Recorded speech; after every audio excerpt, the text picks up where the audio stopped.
উচ্চ মাধ্যমিকের ইতিহাস পরীক্ষায় শুধুমাত্র একটি প্রশ্নপত্র থেকে 100% প্রত্যেকটি 8 নম্বরের প্রশ্ন কমন পেতে চাও, তাহলে এই ভিডিওটি তোমার জন্য। এই ভিডিওটিতে 3-এর দাগে তোমরা যে কয়েকটা 8 নম্বরের প্রশ্ন দেখতে পাবে।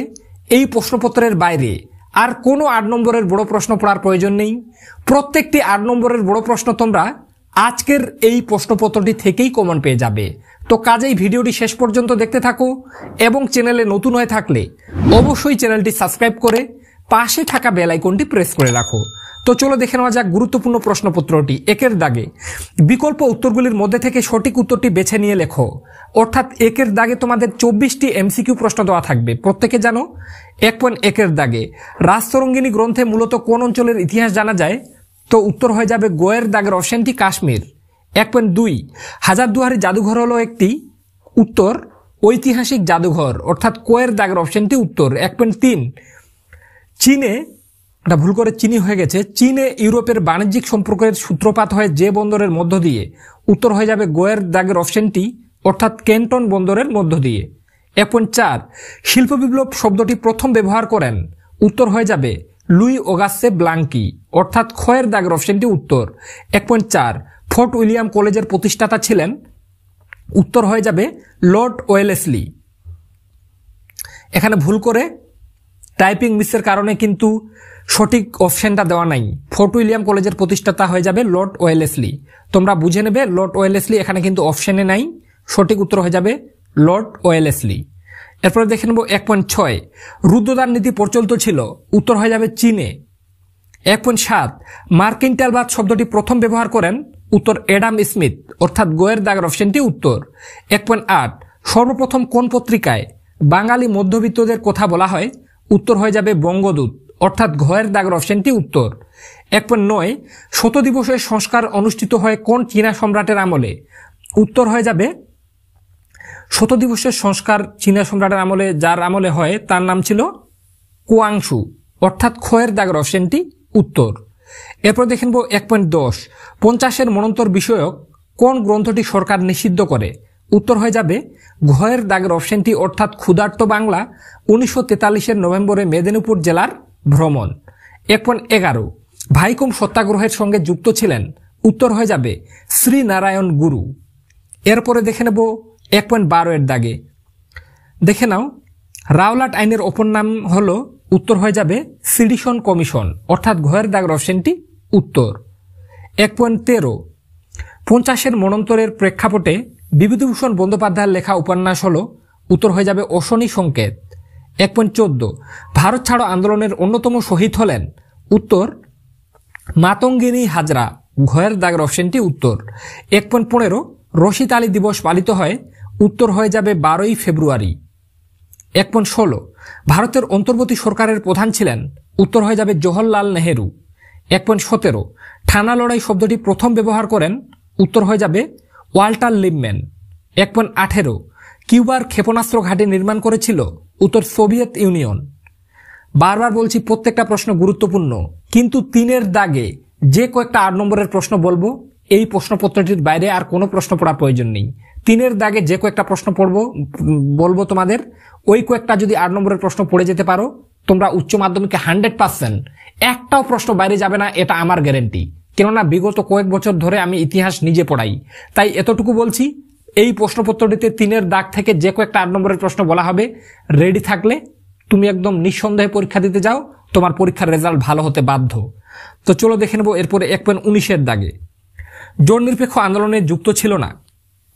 উত্তর হয়ে যাবে জোট নিরপেক্ষ আন্দোলনের সঙ্গে যুক্ত ছিল না, কোয়ের দাগের অপশনটি ফ্রান্স, অর্থাৎ ভারত, মিশর, যুগোস্লাভিয়া সবাই কিন্তু জোট নিরপেক্ষ আন্দোলনের সঙ্গে যুক্ত ছিল না ফ্রান্স। তো কোয়ের দাগের অপশনটি উত্তর। 1.20 গামাল আব্দুল নাসের কোথাকার রাষ্ট্রপ্রধান ছিলেন? উত্তর হয়ে যাবে মিশরের। এরপরে 1.21 স্বাধীন ইন্দোনেশিয়ার প্রথম রাষ্ট্রপতি হন? উত্তর ডক্টর সুকর্ণ, অর্থাৎ কোয়ের দাগের অপশনটি উত্তর। 1.22 বঙ্গবন্ধু নামে পরিচিত ছিল? উত্তর হয়ে যাবে মুজিবুর রহমান। 1.23 সার্কের প্রথম শীর্ষ সম্মেলন হয়? উত্তর হয়ে যাবে ঢাকায়। কোয়ের দাগের অপশনটি উত্তর। 1.24 অর্থাৎ সবার শেষের প্রশ্ন, বাংলাদেশের মুক্তিযুদ্ধের সময় পাকিস্তানের সামরিক শাসক ছিলেন। উত্তর হয়ে যাবে ইয়াহিয়া খান, অর্থাৎ গোয়ের দাগের অপশনটি উত্তর। তো বন্ধুরা, এখানে যে 24টা প্রশ্ন বলা হলো ভালোভাবে দেখে যাবে। আমি আশা রাখছি এখান থেকে কিছু প্রশ্ন তোমরা কমন পেতে পারো, কিন্তু 3-এর দাগে যে কয়েকটা 8 নম্বরের প্রশ্ন বলবো, তুমি যদি রেডি করতে পারো তোমার রেজাল্ট ভালো হতে বাধ্য। তাই চ্যানেলে নতুন হয়ে থাকলে তোমরা অবশ্যই চ্যানেলটি সাবস্ক্রাইব করে রাখো, কেননা এর পরের ভিডিওগুলিতেও আমি এইরকম আরো অন্যান্য সাবজেক্টেরও ভিডিওগুলি নিয়ে হাজির হব। তোমরা যদি সেগুলি ভালোভাবে ফলো করে পরীক্ষা দিতে যাও তোমার রেজাল্ট ভালো হতে বাধ্য। তো চলো দেখে নেব এরপরে 2-এর দাগে কি আছে। নিম্নলিখিত প্রশ্নগুলির সংক্ষিপ্তে উত্তর দাও, বিকল্প প্রশ্নগুলি লক্ষণীয়। অর্থাৎ 2-এর দাগে 16টি এসএকিউ প্রশ্ন দেওয়া থাকবে। তো দেখে নাও 2.1, কোন ইংরেজ দূত প্রথমে ভারতে আসেন? 2.2, কে এবং কবে এশিয়াটিক সোসাইটি প্রতিষ্ঠা করেন? এর সাথে অথবা দিয়ে আছে চিরস্থায়ী বন্দোবস্ত কে প্রবর্তন করেন? 2.3, নতুন বিশ্ব কাকে বলে? 2.4, কবে কাদের মধ্যে নানকিং এর সন্ধি স্বাক্ষরিত হয়? 2.5, অন্ধকূপ হত্যা কি? 2.6, কোর্ট কর্নওয়ালিস কি? এর সাথে অথবা দিয়ে অবশিল্পায়ন কি? 2.7, 3 আইন কি? 2.8, রাহমনের প্রকাশিত দুটি সংবাদপত্রের নাম লেখো। এর সাথে অথবা দিয়ে কে কবে ব্রাহ্মসভা প্রতিষ্ঠা করেন? এরপরে দেখে নেব 2.9-এর দাগে, রাওলাট আইন কি? 2.10, কে কবে সত্যবিলোপ নীতি প্রবর্তন করেন? এর সাথে অথবা দিয়ে আছে ভাইকম সত্যাগ্রহ কি? 2.11, রশিদ আলী দিবস কি? 2.12, এশিয়াবাসীদের জন্য এশিয়া এই স্লোগান কোন রাষ্ট্রের? 2.13, ট্রুম্যান নীতি কি? 2.14, ডিএনবিএন ফুয়ের ঘটনা কি? এর সাথে 2.15-এর দাগে আছে পাকিস্তান পিপলস পার্টি কে প্রতিষ্ঠা করেন? এর সাথে অথবা দিয়ে নেটো কি? 2.16, ভারতে কবে পঞ্চবার্ষিকী পরিকল্পনা গ্রহণ করা হয়? প্রত্যেকটা প্রশ্ন গুরুত্বপূর্ণ, ভালোভাবে দেখে যাবে। কিন্তু এখন আমি 3-এর দাগে যে কয়েকটা প্রশ্ন বলবো, তুমি যদি রেডি করে যেতে পারো 8 নম্বরের প্রশ্নগুলি, তোমার রেজাল্ট ভালো হতে বাধ্য। প্রত্যেকটি 8 নম্বরের প্রশ্ন তোমরা এই প্রশ্নপত্রটি থেকে কমন পেয়ে যাবে, এটা একদম আমার 100% গ্যারেন্টি। কেননা 5টা প্রশ্নের উত্তর করতে হবে, 5টা প্রশ্ন তুমি একদম চোখ বন্ধ করে এখান থেকে কমন পাবে। তো চলো দেখে নেব 3-এর দাগে কি আছে। যে কোনো 5টি প্রশ্নের উত্তর দাও, প্রতিটি বিভাগ থেকে ন্যূনতম 2টি প্রশ্নের উত্তর আবশ্যক। অর্থাৎ 3-এর দাগে তোমাদের 5টি 8 নম্বরের প্রশ্নের উত্তর করতে হবে। এক্ষেত্রে প্রশ্নগুলি 2টো বিভাগে বিভক্ত থাকবে। বিভাগ ক থেকে তোমাদের 2টো করতে হবে, বিভাগ খ থেকে 2টো করতে হবে, আর একটা যে কোনো একটা বিভাগ থেকে করতে হবে। তো দেখে নেব বিভাগ ক এর প্রশ্ন। ক এর দাগে, পেশাদারি ইতিহাস বলতে কি বোঝায়? অপেশাদারি ইতিহাসের সঙ্গে পেশাদারি ইতিহাসের পার্থক্য লেখো। প্রথম অধ্যায় থেকে সব থেকে গুরুত্ব দিয়ে এই একটাই প্রশ্ন পড়ে যাও, একটাই পড়ে গেলে একটাই কমন, এই ধরনের এই প্রশ্নটা, তাই কোনোভাবে বাদ দেবে না। এর সাথে একটা আর অথবা দিয়ে আধুনিক ইতিহাস লিখন পদ্ধতি সম্পর্কে সংক্ষেপে আলোচনা করো। 2টো শিল্প জাদুঘরের নাম লেখো। তো প্রথম অধ্যায় থেকে এই 2টো প্রশ্ন পড়া থাকলে আমার মনে হয় এবছরে তোমরা একটা প্রশ্ন 100% কমন পাবে, তাই এই 2টো প্রশ্ন খুবই ভালোভাবে পড়ে রাখবে। এরপরে খ এর দাগে, সাম্রাজ্যবাদ সম্পর্কে হবসন লেনিন তত্ত্ব আলোচনা করো। এই প্রশ্নটা এবছরে তোমরা গিয়ে লিখবে, এইরকম টাইপের একটা প্রশ্ন। হ্যাঁ বন্ধুরা, তোমাদেরকে বলে দিচ্ছি, 2য় অধ্যায় থেকে তোমরা যদি একটাই প্রশ্ন পড়ে যেতে চাও, একটাই পড়ে যাও, সাম্রাজ্যবাদ সম্পর্কে হবসন লেনিন তত্ত্ব। এবছর তোমরা পরীক্ষায় একদম 100% কমন পাবে। সারা ইউটিউবে এমন ভাবে কেউ বলবে বলে মনে হয় না। তাই তোমরা যারা মনে করছো যে এইরকম আরো অন্যান্য সাবজেক্টেরও ভিডিওগুলি তোমার প্রয়োজন, তারা অবশ্যই চ্যানেলটি সাবস্ক্রাইব করে পাশে থাকা বেল আইকনটি প্রেস করে রাখো। এরপরে 2য় অধ্যায়ের একটি আরো প্রশ্ন আছে, দেখে নাও।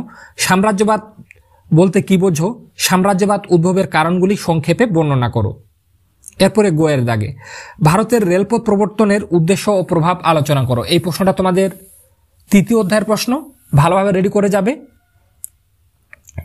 3য় অধ্যায় থেকে সবথেকে গুরুত্বপূর্ণ বলে এটা মনে হয়েছে। তারপরে ঔপনিবেশিক ভারতের অবশিল্পায়নের কারণ ও ফলাফল আলোচনা করো। এটাও কিন্তু খুবই গুরুত্বপূর্ণ প্রশ্ন। এর সাথে আছে চিরস্থায়ী বন্দোবস্তের প্রধান শর্তগুলি কি ছিল? ভারতীয় অর্থনীতিতে এর প্রভাব লেখো। বা প্রশ্নটা ঘুরিয়ে এভাবেও দিতে পারে, ব্রিটিশ ইস্ট ইন্ডিয়া কোম্পানির আমলে ভারতের ভূমি রাজস্ব ব্যবস্থার সংক্ষিপ্ত পরিচয় দাও। প্রশ্নগুলি দেখে যাবে। এরপরে অথবা দিয়ে একটা আর প্রশ্ন, নানকিং ও তিয়েনশিনের সন্ধির মূল শর্তগুলি আলোচনা করো। 3য় অধ্যায় থেকে একটু প্রশ্ন বেশি দেওয়া হয়েছে, কেননা 3য় অধ্যায় থেকে প্রতি বছর 2টো করে প্রশ্ন দেওয়া থাকে। 2টোর মধ্যে একটা প্রশ্নের উত্তর করতে হবে। তো এখানে যে কয়টা প্রশ্ন দেওয়া আছে যদি রেডি করে যেতে পারো 2টো কমন পাবে, একটার উত্তর তোমাদেরকে করতে হবে। এরপর দেখে নেব ঘয়ের দাগে। ঘয়ের দাগে তোমাদের চতুর্থ অধ্যায়ের প্রশ্ন থাকবে। তো সব থেকে গুরুত্বপূর্ণ চতুর্থ অধ্যায় থেকে এবছরে একজন সমাজ সংস্কারক হিসেবে রাজা রামমোহন রায়ের অবদান মূল্যায়ন করো। একদম প্রশ্নটা পরীক্ষায় তোমরা 100% কমন পাবে এমন ধরে নিতে পারো। এই প্রশ্নটা হয়ে যাওয়ার পরে চীনের চৌঠা মে আন্দোলনের কারণগুলি বিশ্লেষণ করো, এই আন্দোলনের প্রভাব আলোচনা করো। তো যদি চতুর্থ অধ্যায় থেকে এই দুটো প্রশ্ন পড়া থাকে 100% তুমি একটা প্রশ্ন কমন পাবেই পাবে। আর তোমরা যারা মনে করছো বন্ধুরা যে তোমাদের কাছে এই প্রশ্নগুলোর উত্তর নাই, তারা স্ক্রিনে একটা হোয়াটসঅ্যাপ নম্বর দেখতে পাচ্ছ, ওই নম্বরে হোয়াটসঅ্যাপে হাই মেসেজ করো। মাত্র 95 টাকার বিনিময়ে তোমরা ইতিহাস বিষয়ের PDF ফাইল আমার কাছ থেকে কালেক্ট করতে পারো, যেখানে এই প্রত্যেকটি 8 নম্বরের বড় প্রশ্নের উত্তরগুলি করে দেওয়া থাকবে, MCQ SAQরও উত্তরগুলি করে দেওয়া থাকবে, যেখানে 300টার মতো তোমরা শর্ট প্রশ্ন পাবে এবং টোটাল 10টা থেকে 12টা 8 নম্বরের বড় প্রশ্নের উত্তর পেয়ে যাবে। তোমরা যদি সেগুলি পড়ে যেতে পারো 100% তোমার উচ্চ মাধ্যমিকের ইতিহাস পরীক্ষা ভালো হতে বাধ্য। তাই তোমরা যারা মনে করছো যে তোমাদের ইতিহাসের প্রস্তুতি তেমন ভালো না, তারা স্ক্রিনে একটা হোয়াটসঅ্যাপ নম্বর দেখতে পাচ্ছ, ওই নম্বরে হোয়াটসঅ্যাপে মেসেজ করো। 95 টাকার বিনিময়ে তোমরা কিন্তু আমার কাছ থেকে ইতিহাস বিষয়ের এই PDF ফাইলটি কালেক্ট করতে পারো। তো চলো দেখে নেব এরপরে বিভাগ খ। তো বিভাগ খ তোমাদের 5ম থেকে 8ম অধ্যায়ের প্রশ্নগুলি নিয়ে। তো 5ম অধ্যায়ের প্রশ্ন উয়ের দাগে জালিয়ানওয়ালাবাগের হত্যাকাণ্ডের প্রেক্ষাপট কি ছিল, এই ঘটনার গুরুত্ব আলোচনা করো। খুবই গুরুত্বপূর্ণ প্রশ্ন এটা 5ম অধ্যায়ের। এই প্রশ্ন হয়ে যাওয়ার পরে পড়বে রাওলাট আইনের উদ্দেশ্য কি ছিল, গান্ধীজি কেন এর বিরোধিতা করেছিলেন। একটা আরো এক্সট্রা প্রশ্ন আছে, মন্টেগু চেমসফোর্ড আইনের সমালোচনামূলক বিশ্লেষণ করো।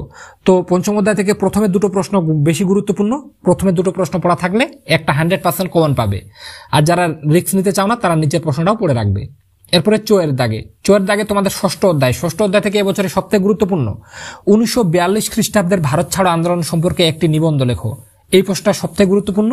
এটা হয়ে যাওয়ার পর পড়বে ভারতের স্বাধীনতা সংগ্রামে সুভাষচন্দ্র বসুর অবদান পর্যালোচনা করো। এটাও কিন্তু চূড়ান্ত গুরুত্বপূর্ণ। ষষ্ঠ অধ্যায় থেকে এই দুটো প্রশ্ন পড়া থাকলে এর বাইরে প্রশ্ন পড়ার প্রয়োজন নেই। এই দুটোর মধ্যে 100% একটা প্রশ্ন তোমরা কিন্তু কমন পাবেই পাবে। এরপরে 6 দাগে অর্থাৎ 7ম অধ্যায়ের প্রশ্ন। 7ম অধ্যায় থেকে এবছরে সবথেকে গুরুত্বপূর্ণ সুয়েজ সংকটের সংক্ষিপ্ত পরিচয় দাও। এই প্রশ্ন তোমরা 100% কমন পেতে চলেছ। এই প্রশ্নটা হয়ে যাওয়ার পরে ট্রুম্যান নীতি কি, মার্শাল পরিকল্পনার উদ্দেশ্যগুলি কি ছিল, এটাও চূড়ান্ত গুরুত্বপূর্ণ। এরপরে জন নিরপেক্ষ নীতি কি ছিল, জন নিরপেক্ষ আন্দোলনের উদ্দেশ্য আলোচনা করো। তো 7ম অধ্যায় থেকে পরীক্ষায় তোমাদের দুটো প্রশ্ন দেওয়া থাকে, একটির উত্তর করতে হয়। এর জন্য আমি 3টা প্রশ্ন দিয়ে রেখেছি। এই 3টা প্রশ্ন পড়া থাকলে দুটো তোমরা 100% কমন পাবে, একটার উত্তর করতে হবে। এরপরে 8ম অধ্যায় অর্থাৎ সবার শেষের প্রশ্ন, স্বাধীন ভারতের প্রথম 3টি পঞ্চবার্ষিকী পরিকল্পনার লক্ষ্য ও গুরুত্ব আলোচনা করো। এই প্রশ্নটা তোমাদের 8ম অধ্যায় থেকে সবথেকে গুরুত্বপূর্ণ। এটা হয়ে যাওয়ার পরে একটা আরো পড়ে রাখবে, বাংলাদেশের মুক্তিযুদ্ধের সংক্ষিপ্ত পরিচয় দাও, এই যুদ্ধে ভারতের ভূমিকা কি ছিল। তো বন্ধুরা 8ম অধ্যায় থেকে এই দুটো প্রশ্ন পড়া থাকলে তোমরা একটা প্রশ্ন কমন পেয়ে যাবে। আর তোমরা যারা মনে করছো, বারবার বলছি যে তোমাদের কাছে এই প্রশ্নগুলোর উত্তর নাই এবং তোমরা চাও যে হাতে গোনা মাত্র 300টা শর্ট প্রশ্ন এবং 12 থেকে 13টা 8 নম্বরের বড় প্রশ্ন পড়ে উচ্চ মাধ্যমিকে ভালো রেজাল্ট করবে, তারা মাত্র 95 টাকার বিনিময়ে আমার কাছ থেকে PDF ফাইলটি কালেক্ট করো এবং সেই প্রশ্নগুলো পড়ে যাও। তোমরা 100% পরীক্ষার রেজাল্ট ভালো করতে বাধ্য। তো বন্ধুরা আজকে এ পর্যন্তই। ভিডিওটির মাধ্যমে উপকৃত হয়ে থাকলে অবশ্যই তোমরা চ্যানেলটি সাবস্ক্রাইব করে পাশে থাকা বেল আইকনটি প্রেস করে রাখো। তো আজকে এ পর্যন্তই, দেখা হবে নেক্সট কোনো ভিডিও।